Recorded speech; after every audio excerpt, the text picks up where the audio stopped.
You've returned. Would that the Queen's witches had your punctuality, O Warden mine.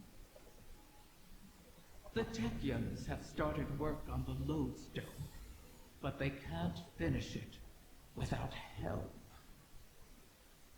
I would love to find amusement in their inadequacy, make a meal of it. However, the task of helping those who can't help themselves has fallen on your shoulders again. Something of the Ahamkara in you, perhaps? The Lodestone must be attuned to the confluence, like teaching a compass where north lies. I've simplified, of course, for your sake. The calibration will take some time. Should I pray for you to make it out alive? The Techyans are in final preparations for the Lodestone. Your work in its calibration was invaluable. It will serve as a beacon for the Queen to make contact with her personal harbinger. She'll commune with it. Ask it to guide the remainder of the clutch back to us.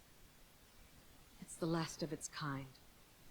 And it's good to see a harbinger, normally a weapon of war, used for diplomacy, even with Riven.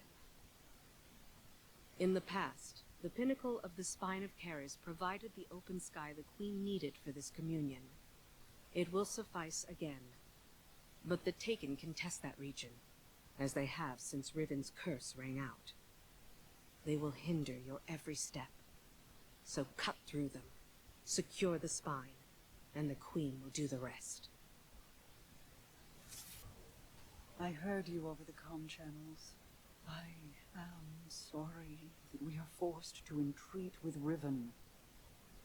She and I have our own histories to navigate, but what she did to you, how she wormed her way into your mind, that was inexcusable. It pains me to put you through this. Even after all that's happened, you still think I need to be protected? No, that is not. It's all right, Mara. I understand. We've always shared a connection. Even when you were lost in the Ascendant Plane, I could still feel your presence. Your heartbeat. I knew you weren't truly gone. Riven was only able to manipulate me because of how strong our connection was. Is. I've made choices I'm not proud of. But I'll never apologize for the reason I made them. It's the same reason you reach out even now when you see me struggling.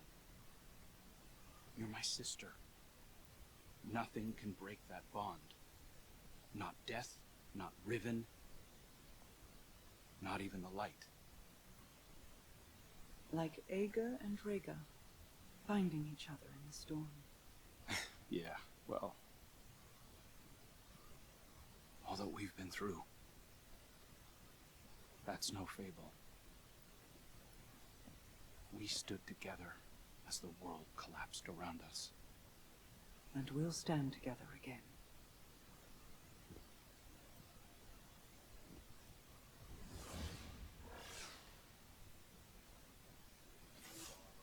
Guardian, I'm afraid progress is slow. The Veil is a clever tangle in and of itself. It reforms as the consciousnesses connected to it ebb and flow. They rush in, awash with dreams and wonder, and then drain away. I believe that once I understood the Veil, mechanically, once I understood Strand, that I would see its patterns with new clarity. That has not happened. This is not like charting a course through the currents of a sea or the depths of space. It is an architecture defined by how we intend to imagine it. Not dissimilar to the Ascended Plane. But it's more like its opposite. The Ascended Plane mirrors aspects of our world, aspects of will and import, to those who traverse it. Those aspects are decided upon through our actions. The Veil, conversely, weaves not with our will, not our decisions, but with intent, unfiltered by logic. What we feel, not what we decide. Mapping such a thing would be like rebuilding a creature from the calcified remains we found aboard the pyramid ships. They are an image of a dissection, a deadened echo of existence. But to look at them as they are, to see their disparate parts, even understanding their anatomy, does not give us the knowledge to make them as they were. I will continue to seek the path the witness forged into the Traveler, but I am no longer confident that it could ever be walked again. Riven may be our only option. So many wish to be closer with their family. The absent and the estranged cause rifts in a person's psyche. I hear them even now. Let me speak to my father again, one last time. Let my daughter see me for who I am. One of the stranger human impulses, don't you find? Above all, Ahamkara want to feed, to drink deep of the gulf between desire and reality. Other Ahamkara are competitors for limited resources, not allies.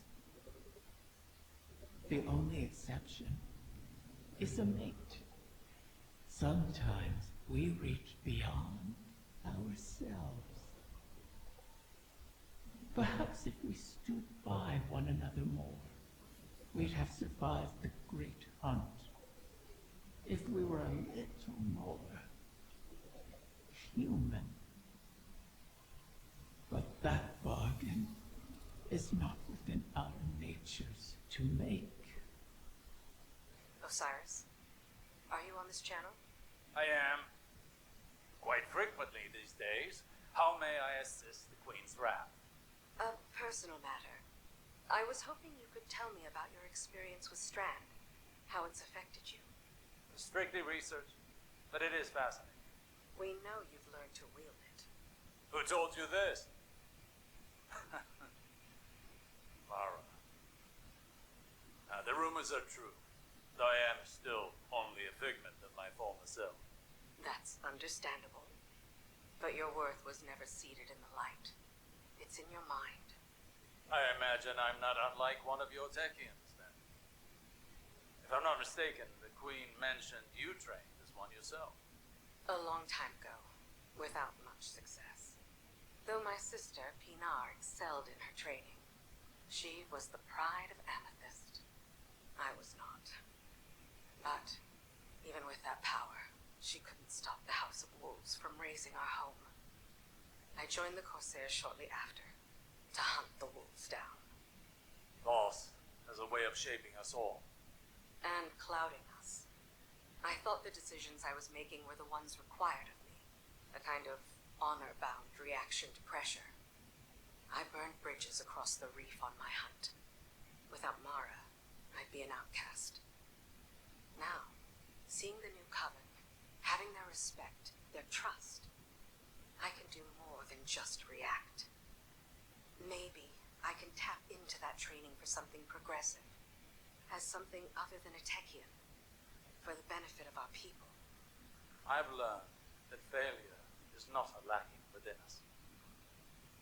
It is a sign that we were not ready to face the challenge we chose at the time. We must fall to start again, Petra. But as long as we persist, hope remains. Potential remains. Perhaps you're ready now. I can see why Mara values your perspective. Thank you, Osiris.